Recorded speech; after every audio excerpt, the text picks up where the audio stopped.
right, so it looks like we're almost all here, so I'm going to jump right in. So good afternoon, everybody. Thank you so much for taking an hour out of your day to join us live on our web event. My name is Cecilia Rayburn, and I'm the Events and Communications Coordinator with the Canadian Apprenticeship Forum. I just wanted to take a moment to acknowledge that the land on which I'm gathering us virtually today is unceded and traditional Algonquin territory. For anybody who is new to a Canadian Apprenticeship Forum event, the Canadian Apprenticeship Forum is a national nonprofit organization that connects Canada's apprenticeship community. Participants work collaboratively to support a vibrant and innovative apprenticeship system, policies, with a view of developing a highly skilled, inclusive, and mobile skilled trades workforce. Employers, unions, equity-seeking groups, educational institutions, and jurisdictions support the Canadian Apprenticeship Forum through annual membership. Thank you very much to all of our members who have joined us today and continue to support us through membership. CAF is the only organization that brings together apprenticeship stakeholders from across all trades, sectors, and across the country to share information, promising practices, identify challenges, and to propose joint solutions. As a national voice for the apprenticeship community, CAF influences apprenticeship strategies through research, discussion, and collaboration. Its research and events provide stakeholders with accurate, unbiased insights into apprenticeship challenges and barriers, as well as illustrate substantial benefits of hiring and training apprentices.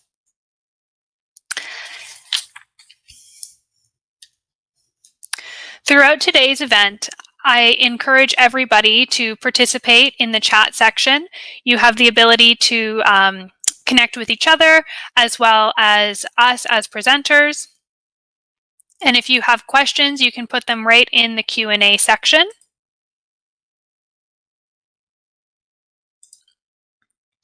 Just to get us going, I invite you, if you can hear me, to say hello. Let me know that you're here. We're really excited to have you, and I look forward to getting into the content today.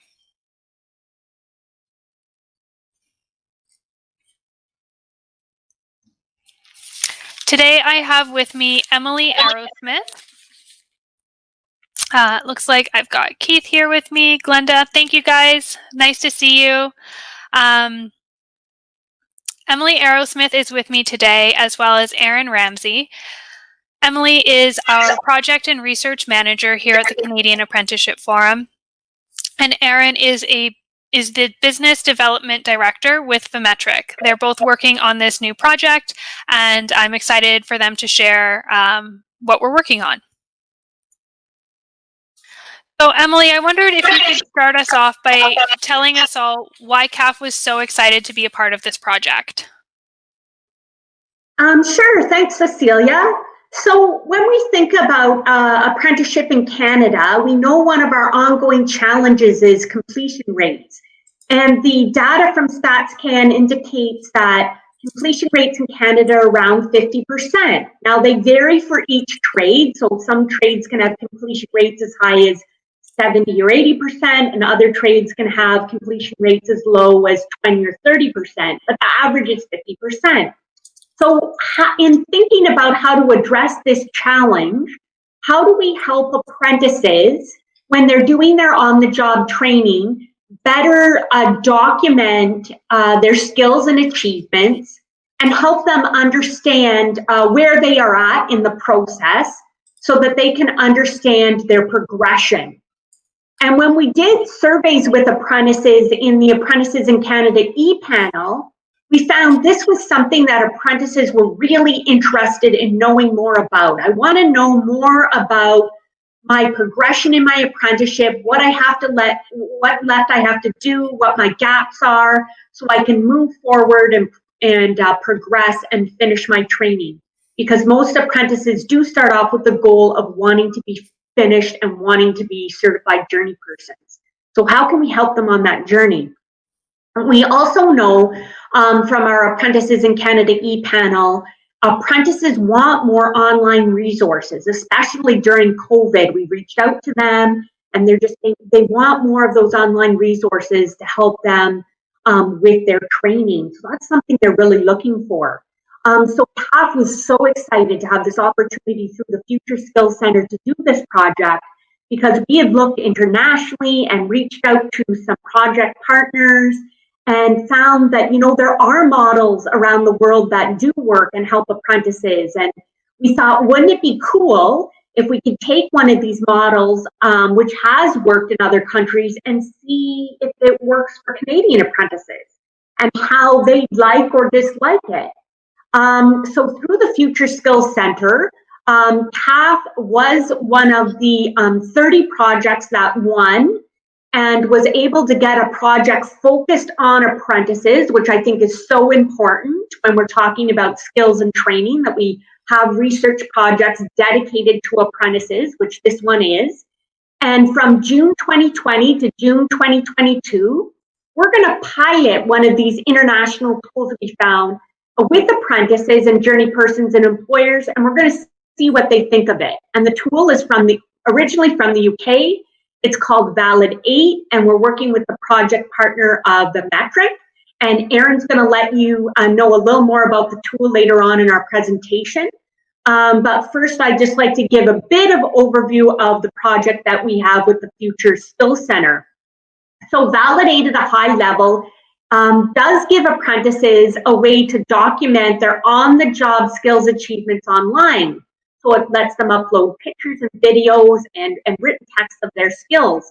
And it lets them know where they are and what left they have to do. Experiences with the tool are going to be documented throughout the pilot that we're doing from June 2020 to June 2022. We're going to be summarizing the key findings, and then we're going to be sharing them back out with the apprenticeship community at an event. And this project is being funded by the Future Skills Center. And the Future Skills Center is actually a consortium of 3 partners: Ryerson University, Blueprint, and the Conference Board of Canada. Awesome. Thank you so much. Can you tell us a bit more about the project specifically? Yeah, no problem. So we are going to be focused in the pilot on 4 trades. So the 4 trades that we're focusing on for this pilot are going to be electrical, carpentry, plumbing, and welding. And our goal throughout the pilot is to give 2,000 apprentices in these 4 trades the opportunity to use the Validate tool up until June 2022. And the reason why we chose these 4 trades, we've got a mix of some compulsory trades, some voluntary trades, and we know that they're large trades with like a huge numbers of apprentices. They're some of the biggest trades in Canada when we look at apprenticeship registrations. So we wanted to really benefit the most people possible. So what we've been doing is we've been taking the Canadian Red Seal standards in these trades, which industry has agreed are important for apprentices to learn, and we've put those into the Validate tool, and that's what apprentices will be using.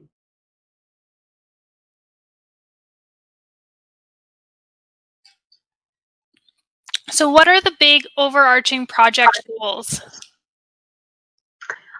Yeah, so our intention with this project, it is a pilot, and we'd like to really engage employers across Canada, across regions, and across trades about how they're documenting on-the-job training and how potentially we could do this better. We also want to gather insights about whether the tool helps Canadian apprentices to identify their skills, strengths, and to progress in their training, because we know this is something apprentices have told us that they want. Does this tool help them? What do they like about it? What don't they like about it? And then we want to share all the key findings from our pilot back out with the apprenticeship community so that everybody can benefit from the findings. In the pilot, our focus is really going to be on the-job training. It's not focused on technical training at this point. We want to focus on experimentation and trying new things. We're open to what doesn't work as well as what does work. We want to create dialogue with industry, and we want to make sure that we're enhancing and building upon existing tools and processes in each of the provinces and territories. This pilot, I feel, is really going to be an exciting opportunity for apprentices and for the apprenticeship community. It's going to help us think about ways that we can improve and enhance on-the-job training. Right now we have paper logbooks, but as we move into the 21st century, like, is this really the best way to document on-the-job training? Are there other ways we could consider that might help apprentices? We're going to encourage apprentices through the pilot to take ownership over their own learning and training. And when Erin describes a bit more about the Validate tool, it's really like an enhanced online resume for the apprentice. It's a great portfolio of their skills achievements and what they can do. So it's really going to encourage apprentices to take more ownership over their own learning and training, which we know is something that apprenticeship stakeholders tell us all the time, especially educators, but that's really important. We want to make it clear to the apprentice the progress that they're making in their own skills development. And we want to support them and encourage them to use technology as a way of enhancing their digital skills, because we know in the future digital skills are going to become so important in the trades, and they're just going to be have-to skills for apprentices if they want to exceed in the future world of work. So we really want to help apprentices build and hone those skills.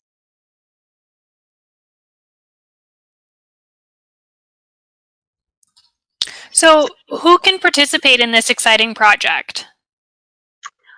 So we're looking for 2,000 apprentices, journey persons, and employers to participate. And the role of the research participants is the following. So all participants, whether it's an apprentice, journey person, or employer, are going to receive free training about how to use the Validate tool. Okay, so we're going to provide guidance and direction about how to use it. Apprentices are going to be asked to upload videos and pictures of their skills achievements and to complete questionnaires at the beginning and end of the project, because we want to see what their expectations were and whether the Validate tool met or exceeded those expectations or where it fell short. So we really want to gather direct feedback from the learners as a part of the project. If industry folks want to participate, we are encouraging employers and journey persons to participate in industry workshops that we'll be having, where they get to see how the Canadian Red Seal standards have been inputted into the Validate tool, and they get to look at the tool and give feedback on it. Also, we'd be seeking from all participants if they would like to participate in a 30-minute interview with us to share, their qualitative experiences with the tool and maybe what further supports they would need. We'll be doing interviews as well. So it's free training, uploading videos, industry workshops, and then interviews. So those are the main ways in which the research participants are going to be engaging in this project with us. And once again, we're looking for 2,000 apprentices, journey persons, and employers. So how is this information going to be used? Well, of course, we will be asking for consent to participate in this project, and researchers will be developing a report of the pilot findings, which will be published on the CAF website for everybody in the community to access. And then we will be in March 2022, we're going to be hosting an event where we're going to be sharing the research findings and engaging the community in a dialogue about the documentation of on-the-job training.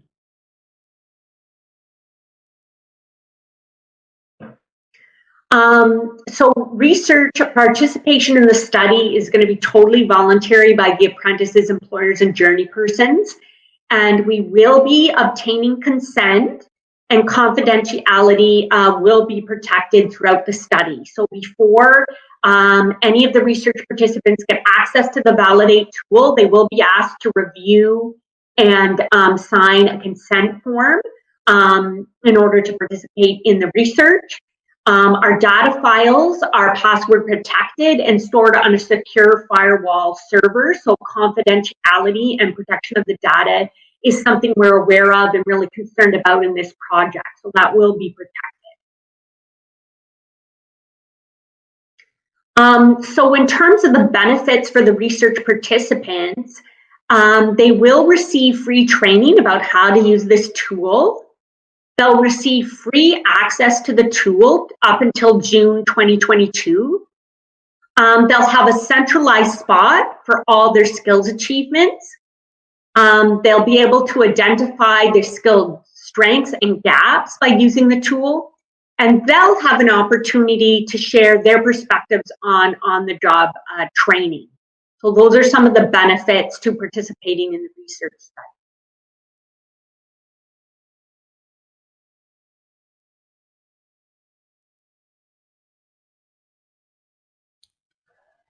So how can our stakeholders participate and find out more about the stuff that we're doing as it progresses? Yeah, so if stakeholders would like to participate between September and March 2021, we will be holding industry workshops in electrical, welding, plumbing, carpentry, the 4 trade areas. So we'd love to have employers and journey persons participate in those online meetings.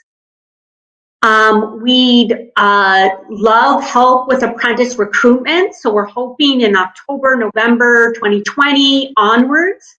We're hoping that the community will help us engage 2,000 apprentices, employers, and journey persons in participating in the study. And we'd love to have stakeholders attend the March 22 roundtable we'll be holding to discuss the findings.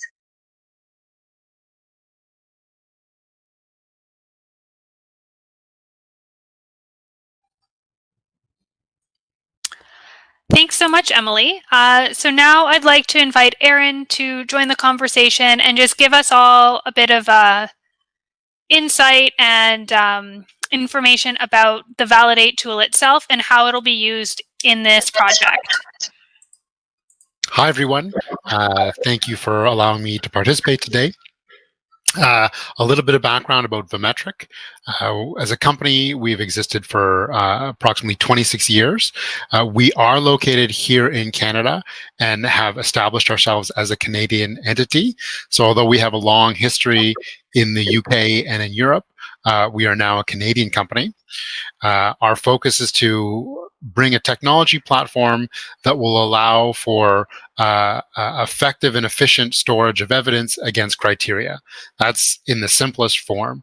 For this pilot project, we're creating portfolios. Emily used that word, and it's a word we really like. A lot of trades are skilled artisans that have detailed work, and our platform will allow them to show their work and skills in any medium that is applicable. So whether it's video, audio, testimonials, still photos, documents, etc., the system will contain all of that evidence and help link it against established criteria. In our history, we have supported and helped develop and include in our system criteria for over 900 professional designations or occupations with over 1 million lines of criteria. In this instance, we're working with CAF to include the Red Seal standards, and then CAF has the role to ensure to work with industry to ensure that they agree to how we've potentially modified or adapted the standards to be applied for this pilot project. I see we have some questions here that I think I can just jump right into answer. Thank you, Andrew, for kicking off the question list. So the question for everyone, if you don't see the chat interface, is are on-the-job experiences tied directly to the skills, knowledge, abilities that are identified in the Red Seal or in their approved standards apprenticeship they are registered under? That's such a well-worded question that I can just say yes.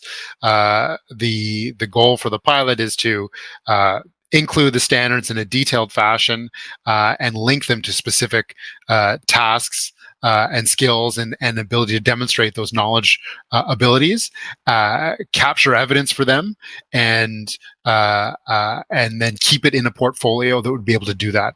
The next question, the follow-up question from Andrew was, are their employers verifying whether or not they have achieved competency level?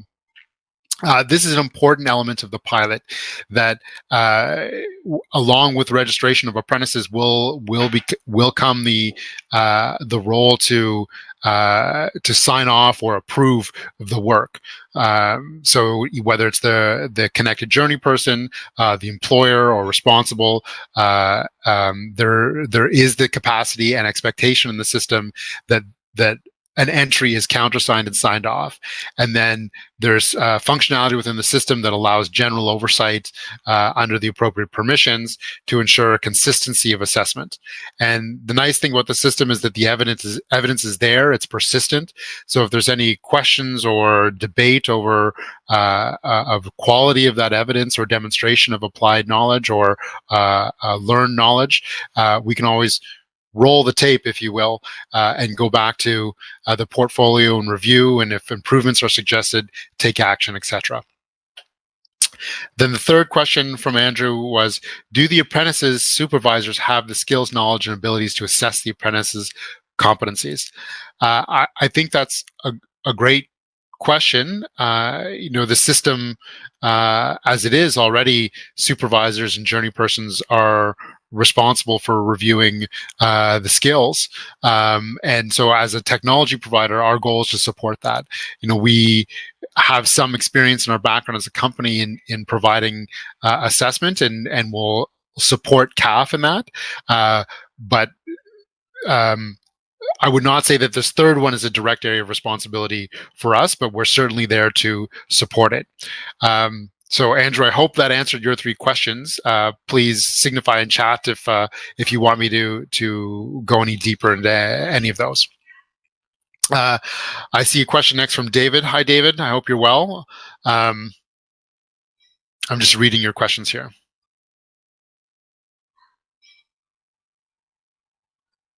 Just a statement. Sorry, no question from David. So, are there any other questions or comments that I can address? I think I've done my best to describe the Validate system at a high level, and in the context of this presentation, answer the first set of questions. For everyone, I'll draw your attention to book a demo. You can email Emily, and her email address is at the top of the Q&A. It's been pinned there. So Emily at CAF-FCA.org, and we're happy to schedule demos or individual follow-up Q&As related directly to the product, and CAF is more than capable to answer broader questions about participation in the study as well. So it looks like we have another question that came in about what level of apprentices will be involved in our pilot project. That's a great question. So I think a lot of that is going to depend on our recruitment efforts. Our desire is to have as close to an even spread across all of the apprenticeship stages to just get a better sense of feedback across the apprenticeship model. We don't want to focus necessarily on those close to promotion and journey person or those just coming freshly into the system. We'd like to get a broad range. A follow-up to that is, I see Joseph has a question: who can participate and how on how Validate is set up for this project. Basically, anyone who is bringing apprentices to the project, we want to hear from and get feedback on how we can adapt the system before we launch the active evidence capturing stage. So we're engaged in recruitment efforts now, supporting CAF's effort for recruitment. We'd like to have people indicate interest so we can start planning and reserving people's participations. And then our desire is to have participants provide feedback into how the system is being set up with regards to approval of criteria, participation of the associated journey persons, et cetera, et cetera. I hope that answered your question, Joseph. Emily, do you have more to add to that? No, that's great. Yeah, you got it. We have another question from Dave. Would consortia partners be welcome to participate in this project as well? Pardon me? If you can sign registered apprentices, and you'd like those apprentices to participate in the project, or if you have access to a group of employers that would allow their apprentices to participate in the pilot, absolutely, yeah. We're looking from all voices from industry to take a look at the tool for us, provide us feedback. So yes, of course, consortia would be welcome. And someone, Keith has asked, are all of the provincial apprenticeship boards on board with the program? Yeah, we are working closely with the CCDA and each of the provinces and territories. We've provided demos to them. We're working in close collaboration, explaining the project, the tools. So yes, we do have that connection, definitely. And we're really trying to build and enhance what they're already doing in each province and territory in terms of documenting on the job training. We have a follow-up comment from Andrew. I don't think you're in the weeds at all. I mean, I think you're accurate when you describe it as where the rubber meets the road in terms of. So the comment is. The evaluator would need to have detailed information on the detailed skills, knowledges, attributes that relate to what they're signing off and what the description of competency would be. That's definitely accurate. And we do expect that the journey persons that are already performing an evaluative role in the apprenticeship model are participating in this. The system is set up so that not only is there criteria, line-by-line criteria that for the apprentices to guide their evidence capture and activities, there's the ability to impart guidance linked specifically to a criteria, and not just for the apprentice, but also for the assessor, whether it's a journey person or a supervisor who is doing that assessment, to provide guidance on the assessment to indicate, these are the key indicators that we're looking for in a successful application or evidencing of a criteria.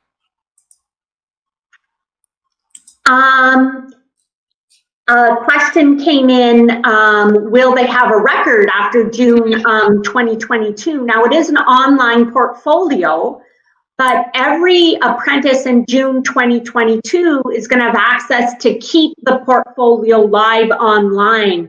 And there will be, after the funding ends for the Future Skills Center project, there is going to be a licensing fee that apprentice would have to pay, or perhaps their employer would want to pay on behalf of the apprentice, but they will totally still be able to keep their portfolio going. Correct, Aaron? Like, people can keep it going for as long as they want to, as a centralized record of their skills achievements. Yeah, so like an artist portfolio or similar, a record, a live record of work of evidence, the option to keep it live is there, and that's our hope that through the pilot, the individuals, the employers will all find value in this experience and want to maintain their portfolio. Yeah. I'm just reading Andrew's next follow-up question. So is there an involvement of the related training provider from the Crafts Training Center involved in order to tie the worksite experience to the related education and training that apprentices are receiving in the training center? That's a great question. I mean, I may defer this one to Emily, but I think our desire from a project implementation standpoint is that the more stakeholders that are involved and invested, the better. Part of the pilot is to evaluate: are we able to give the amount of access and control while maintaining privacy of the various stakeholders, everyone's involved. So I think, while I don't have a specific answer to that question, I think that's something that as we get into the details, and once we have signed up apprentices, we basically, the system allows for a many-to-one relationship between assessors to learners. If we get into technology speak of the platform, so if there are multiple people who are approved to assess the evidence, and that's accepted by those responsible, the system is able to support that.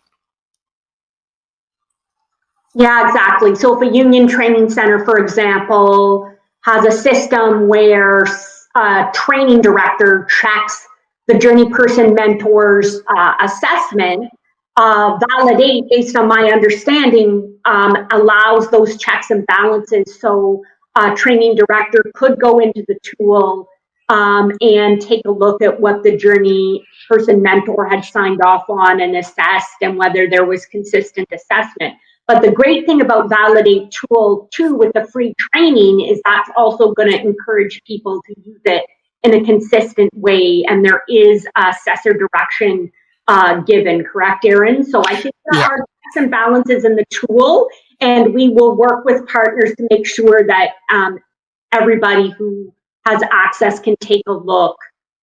And the follow-up, just to sort of jump in, Emily, I just see Andrew's added another follow-up, because some training, for those that can't see, because some training in the training center is competency-based, and the apprentice would be able to advance through what they prove competency in.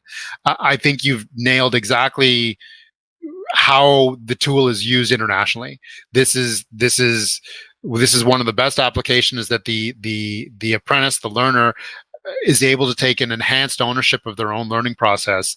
And if they're not able to get the opportunities in their workplace in advancing their skills, they're able to go do it through a training center, through personal projects, and evidence it and demonstrate their applied knowledge, skills, competency, etc. And in other national centers, they're not necessarily limited by a strict set of activities or durations. They're able to advance on mastery and demonstration of mastery over a certain percentage of the portfolio of skills. There was a question: would there be a group sponsor plan if people wanted to keep it going after the pilot was over? And yeah, we are figuring out a per apprentice licensing fee, and there would be a potential, I think, for a group plan to be entertained, because we really do want to provide access as much as possible. And Aaron, correct me if I'm wrong, somebody's asking, can it be exported? Can the skills be exported? And I thought they could, into an Excel chart or a Word document. If an employer needs it in a different format, it is possible. It's something like an electrical trade. It's over 2,000 lines of criteria over a significant number of working modules. And parts of it be, though? Yeah, parts of it can be exported, but you lose the multimedia demonstration of the evidence. What we would recommend in this situation is creating and exposing view-only versions of the portfolio. So you could have a link where a web-enabled link where you could present your portfolio, and another employer or the appropriate person would be able to navigate your portfolio and look at the evidence of the across the modules, but not be able to affect any change in your portfolio.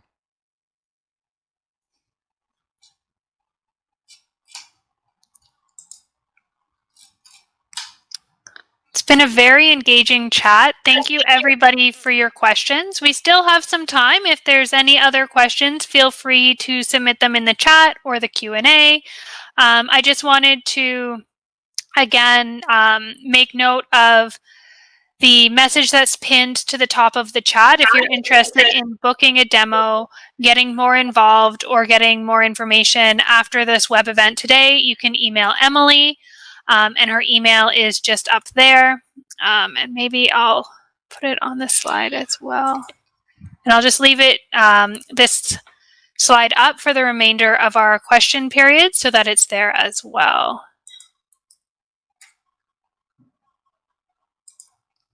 I just had a quick question. From my understanding, there's been demos already taking place. People seem pretty interested in the project so far. What's the feedback you guys have heard from the people who've done the demos? Yeah, really positive. So we've talked to employers, from across the country, who are all currently training apprentices in the trades, and the feedback so far about the tool has been really positive. Employers, especially during the pandemic, are saying that a tool like this could really help them enhance their documentation of on-the-job training. So the response we're getting so far has been pretty positive, and employers are so far pretty excited to experiment with this tool. Neat. Yeah, I'll add that there's been a range from wanting to have an understanding of the crunchy details. Some of the issues that Andrew's raised have been raised by a number of people and are really informing our path forward. And to the other extreme where people are saying already people at an individual level are documenting their work, but they don't have any receptacle, they don't have any company strategy around it, and so they're losing work, they're not using it effectively, and the response is, this exists, fantastic, we're ready for this. So it's been, I would say, almost overwhelmingly positive, and aligned to needs that employers and trainers are already expressing, but of course tinged with the desire to make sure that we're hitting all the little crunchy detail bits that we discussed earlier today. Yes, exactly. And we demoed to small employers and medium-sized employers, larger employers. All are kind of seeing how it could work for them and be of benefit. So no matter what size the employer, they're seeing value in the tool. We've also talked to some women's organizations, and we're interested in having groups that have been traditionally underrepresented in the trade, such as women and Indigenous peoples and immigrants, participate. And Aaron, could you speak to some of the value that Validate has had with underrepresented groups? It's just more objective, more transparent, and so really allows underrepresented groups to document their training and progress in a way that they might not be able to before, maybe due to biases on the job site. Could you just talk a bit about that? Yeah, I think the biggest benefit is that the system allows for a fit for purpose a capture of knowledge and skills. So if not everyone is verbal, has the same comfort around verbal interactions or the same comfort around literacy engagements, whether it's dyscalculia or dyslexia, or and what matters is the generation of work product, whether in terms of the applications of our system, whether that's a PowerPoint document or a frame for a house. What matters is how you're able to generate the end results, and the system allows an individual to document their progress and knowledge and journey in the format that's most appropriate for them. So if they're more comfortable describing, using the audio portion to capture an audio recording of their work, describing their actions and decisions, whether it's taking still photos of progress, whether it's making a written write-up, the system accepts all these forms of evidence and has a very efficient way of linking the specific event to a piece of criteria. So a time index in a video linked to a detailed criteria in the trade description, a one-line written element in a written summation linked to the specific criteria, etc., and making it really easy on the assessment side to say, well, I don't want to sit through a half an hour element of this. I want to jump right to the applicable skill, jump right to it and say, yes, I've seen a demonstration of that. So in terms of universal access, it really, it creates different paths to demonstration of a knowledge, and allows people to work in the medium that they have the most comfort in. Exactly.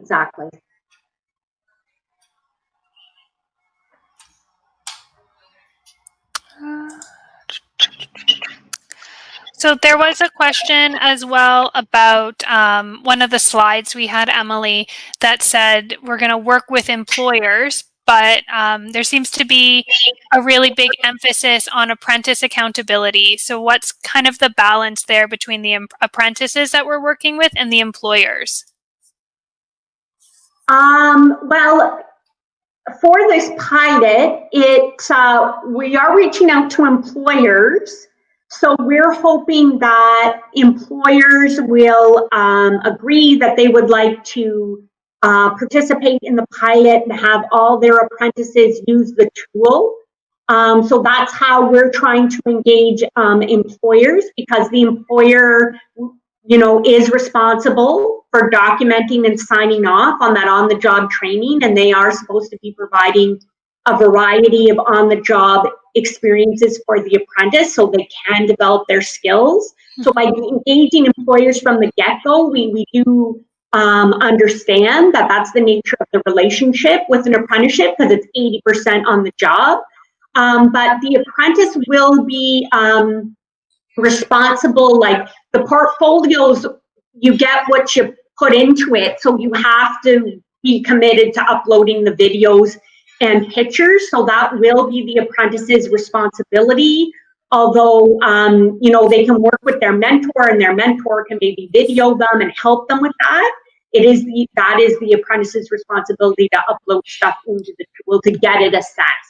And then we see very much that the journey person and employer are playing a key role in providing guidance and direction and looking at their work, providing meaningful feedback about what was really good about it and what might need improvement. So we see the journey persons and employers playing a key role in the assessment, but the apprentice does have to upload. So if we had like a more larger employer, if they signed on to be a part of this pilot project, is the expectation that all of their apprentices participate, or would they be able to pick and choose apprentices to participate? What's that going to look like? Well, it is voluntary, so each individual has to make a choice for themselves whether they want to participate. And employers, some employers have said, I train electrical, I train welders, but I'd really like to test this tool with my welders. So is it okay if I just give you my 5 welder apprentices and they can use the tool? I'd really like to see. I have electrical ones, but I don't want to have them in this pilot. That's fine. The employer can make the choice, but each individual is going to have to look at and review their own individual consent form, and they are going to have to sign off that they are willing to participate in the project. Lori had a question about apprentices that move from different job sites and different employers. Would they still be a good candidate to participate even if they're moving around a little bit throughout their apprenticeship? They would still be a good candidate for sure, because this tool can allow them to centralize all their skills achievements in one place. So it's going to allow them to keep track of everything. So it'd actually be great for them to participate in the pilot. I'd like to just jump in and the assessor might be an issue in that case, but I could see that it would have value for them. I'd like to add that I think that's an exceptional use case for us to include. We'd very much like that. One of the early qualitative studies we did with CAF 2 years ago, we had some testimony from an apprentice who had moved across seven different employers, and how his apprenticeship took nearly 7 years, because at each move he was challenged to recognize his existing work, and he felt very strongly that this would have been a helpful tool for him in driving his own learning process. And this was a young journeyman who was put forward by his trade union as one of the exceptional members of their team, and he was just saying, I would have loved something like this. This would have been hugely beneficial for me in my experience and journey. So it's absolutely something that could follow an apprentice from one site to another. Yeah, I think that's one of the things we're hoping to capture in a pilot project, as well as how meaningful that is. I mean, of course, I think Emily's capture that it may be tricky as someone moves from one area to another, but that's just as tricky in a traditional logbook model anyway. So part of what we're trying to capture and understand is through a pilot project is how these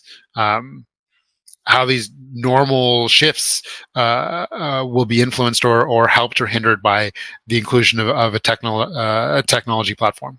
Exactly. Can we facilitate apprentice mobility across the country? Because some regions might have, certain time periods where they've got a ton of jobs for apprentices. Can we, through this tool, help facilitate that mobility, then make sure that all the skills are being kept in one place and that the apprentice is moving forward, that they're not getting stopped just because they want to go pursue an opportunity that's somewhere else in the country?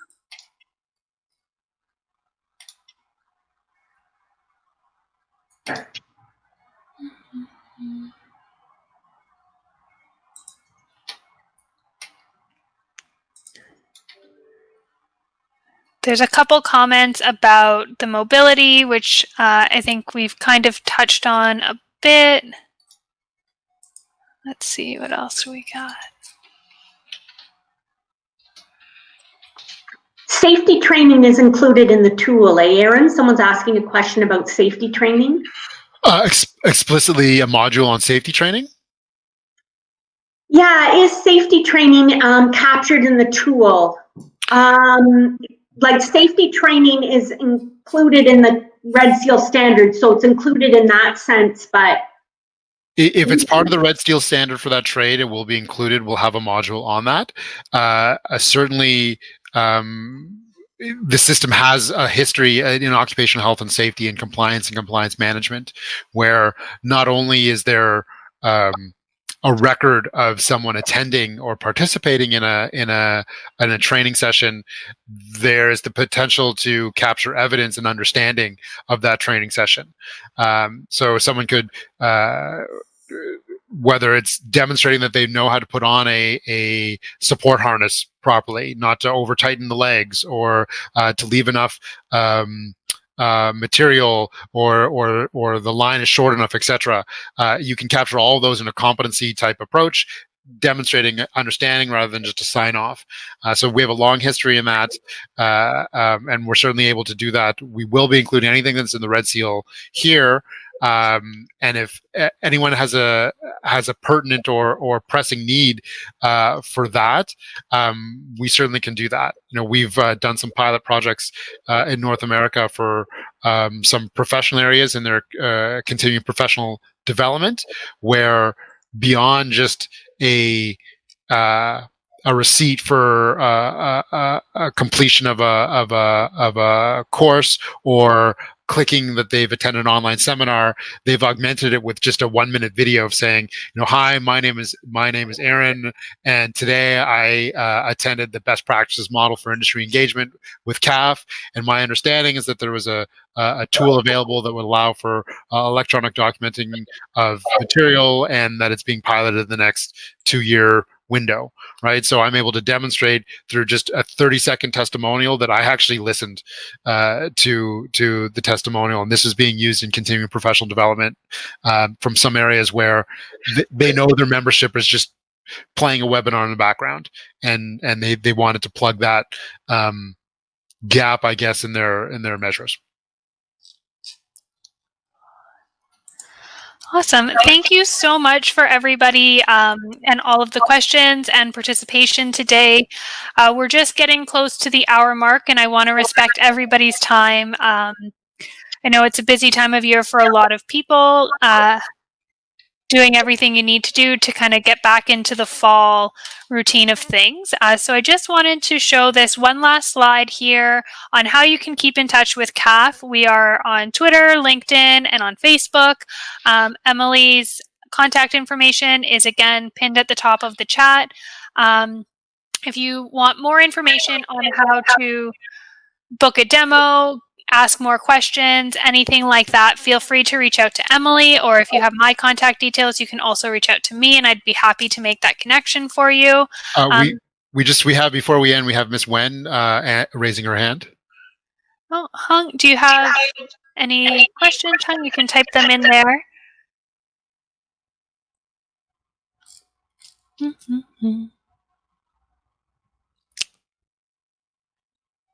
If not, you're free to, oh, there we go. So she said, you also mentioned Red Seal standards, so you're not using the provincial training standards. No, this is a national study, so we're using the Canadian Red Seal standards for this one, for this pilot. Yeah. So I think one of the future goals for us, I don't know if it's appropriate to get into here. I don't want to kick off too much more, but the system has the ability to cross-link standards and evidence. So as provincial standards can be linked to the national standards, we're able to cross-link the evidence so that you can see, if I complete the national standard, how much of the provincial standard have I completed? Oh, 92%. I just have some specific Nova Scotia related items that are unique to the saltwater air or something. I'm sorry, I don't have the appropriate skill background to make an appropriate comparison, but that functionality exists in the system, and it's just a question of looking for the right partners to take that into an implementation phase. Awesome. Thanks so much for answering that question. So yeah, like I said, you can always keep in touch with us on social media, or you can reach out to us directly. We have a really busy fall coming up. There's a few exciting virtual events in the works, so I invite everybody to subscribe to our newsletter and pay attention to our events page on the CAF website to keep in the loop about things like that. Otherwise, I hope everybody has a lovely afternoon. Thank you so much for joining us. We have recorded today's session, and it will be available on our YouTube channel in the upcoming days. So if you have any questions, you can always refer back to it as well. Thank you so much for joining me, Emily and Aaron, and everybody else. Have a wonderful afternoon. Yes, bye. Thank you. Thanks for all the great questions.